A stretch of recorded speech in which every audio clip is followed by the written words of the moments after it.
బాబాయ్ అని ఇప్పుడు నినదిస్తున్నటువంటి చంద్రబాబు, ఆయనకి మద్దతు ఇస్తూ మా అన్నకి ఓటేయద్దని చెప్తున్నటువంటి సునీత, ఆ రోజున జగన్ అరెస్ట్ చేయమని ఎందుకు కోరలేదు? పోనీ సునీతను పక్కన పెడదాం, చంద్రబాబు ఎందుకు అరెస్ట్ చేయించలేదు జగన్ని? బాబాయిని హత్య చేశాడని చెప్పి ఆ రోజున అరెస్ట్ చేస్తే, ఎందుకంటే ఆ రోజున ముఖ్యమంత్రి తనే, మరి ఎందుకు చేయలేదు? అక్కడే అసలు లాజిక్. ఇంతకీ ఆయన ఓడించింది ఎవరు? వివేకానంద రెడ్డిని ఎమ్మెల్సీగా బీటెక్ రవి. ఏ పార్టీ అయినా? తెలుగుదేశం. పూర్తి మెజారిటీ ఉన్నటువంటి ఒక వ్యక్తి, అంటే వైఎస్ఆర్ కాంగ్రెస్ పార్టీకి అక్కడ పూర్తి మెజారిటీ ఉంది, కానీ ఎమ్మెల్సీ ఎన్నికల్లో వివేకానంద రెడ్డి ఓడిపోయాడు. వివేకానంద రెడ్డిని ఓడించడానికి అవినాష్ రెడ్డే కుట్ర పన్నాడు, ఇది కదా సునీత చెప్తుంది. గుడ్, మంచి పాయింట్. అప్పుడు ఆ కుట్ర ఎవరి కోసం పన్నినట్టు? బీటెక్ రవి కోసం. అంటే బీటెక్ రవి అవినాష్ రెడ్డి ఒకటేగా అప్పుడు. మరి వాళ్ళిద్దరూ ఒక్కటైనటువంటప్పుడు వాళ్ళల్లో ఒకళ్ళ పక్షాన ఈమె ఎందుకు వ్యవహరిస్తోంది? రెండవది, అసలైనటువంటి పాయింట్ ఏంటంటే, ఈరోజు వరకు కూడా ఆ డాక్యుమెంట్ల గురించి అడగట్లేదు అమ్మాయి. అంటే చంపిన కారణం ఏంటి? వివేకానంద రెడ్డి జగన్కి దెబ్బ కొట్టేస్తాడా, లేకపోతే అవినాష్ రెడ్డికి దెబ్బ కొట్టేస్తాడా? అవినాష్ రెడ్డిని దెబ్బతీయడానికి ప్రయత్నించన్నమాట వాస్తవం.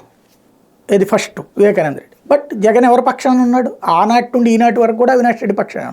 అప్పుడు అవినాష్ రెడ్డిని తీసేసి వివేకానంద రెడ్డి టికెట్ ఇస్తాడు, అది చూసి మర్డర్ చేయించారనేటువంటి పిచ్చి బ్రహ్మ ఇంకా ఎవరిని నమ్మించడానికి? సునీతగా తెలుగుదేశం చెప్పేదే నమ్ముదాం.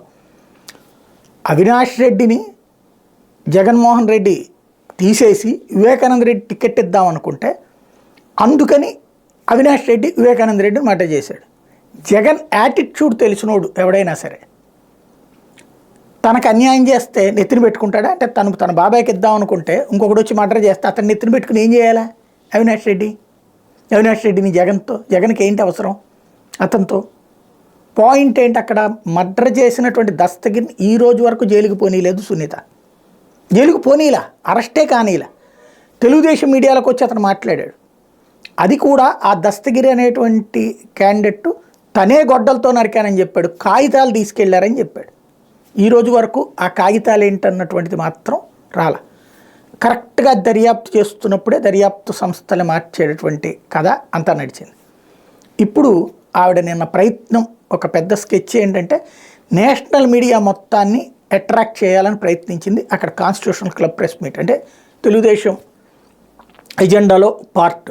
నేషనల్ మీడియాలో ఎలక్షన్స్ అప్పుడు జగన్కి చెక్ పెడుతున్నది వాళ్ళ చెల్లెలు అనేటువంటిది నేషనల్ వైడ్గా ఫోకస్ చేయడం కోసం అని చెప్పి ప్రయత్నించారు. కానీ నేషనల్ మీడియా పట్టించుకోలేదు.